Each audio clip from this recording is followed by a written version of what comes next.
তো এখানে 4টে ডিম নিয়েছি। তো 4টে ডিমটাকে কিন্তু আমি একটু ফাটিয়ে নেব। তারপরে আমি কিন্তু ডিমের যে সাদা অংশ সেটাকে বের করে নেবো, এই যে এরকমভাবে।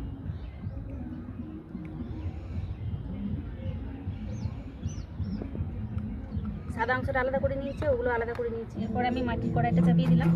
এরপর আমি জল দিয়ে দিলাম। জলটা দিয়ে আমি একটা মাটির বাটি এখানে বসিয়ে দিলাম। ডিমের যে সাদা অংশটা বের করে নিয়েছিলাম সেটাকে আমি এখানে বসিয়ে দেবো। সরা ঢাকা দিয়ে দেবো ভাপানোর জন্য। এটা ভাপা হোক, ততক্ষণ আমি পালং শাকটা তুলে নিয়ে আসবো আমার ছাদ বাগানে। আর এই দেখুন ছাদ বাগানের পালং শাক, এই শাকই তুলে নেবো।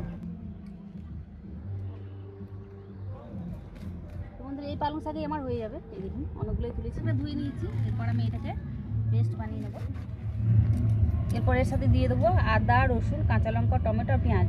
এগুলো সব একসাথে আমি গ্রেট করে নেবো, সব পেস্ট করে নিয়েছি। এটা ভাপানো হয়ে গিয়েছে, এরপর নামিয়ে নেব।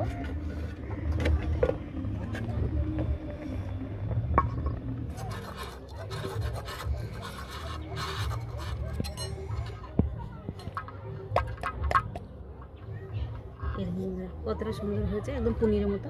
কেটে নেব ছোটো ছোটো টুকরো করে।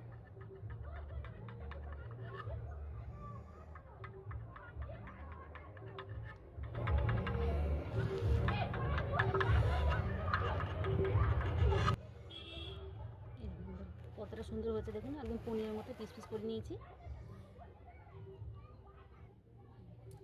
হালকা করে তেলে ভেজে নিয়ে তারপর রান্না করবো। সরষের তেল দিয়ে দিলাম। এরপর আমি ডিমগুলো সব ভেজে নেব।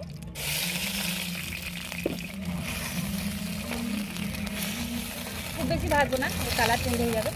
হালকা করে ভেজে আমি তুলে নিয়েছি। কড়াই তেলের মধ্যে আর একটু তেল দিয়ে দিলাম। তো একটা শুকনো লঙ্কা, একটা তেজপাতা আর কালো জিরে দিয়ে দিলাম। এরপরে পালং শাকের পেস্টটা দিয়ে দেবো।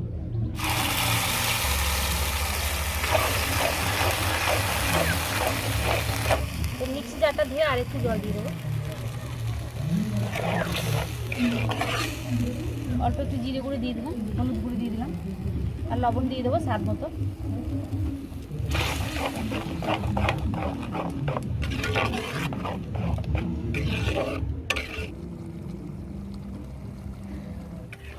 তো পালং শাক থেকে তেল ছেড়ে দিয়েছে, এরপর আমি ডিমগুলো দিয়ে দেবো।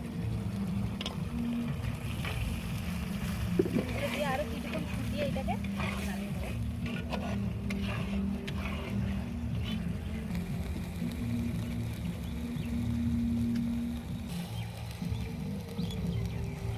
বন্ধুরা পালংটা হয়ে গিয়েছে, ডিম পালং।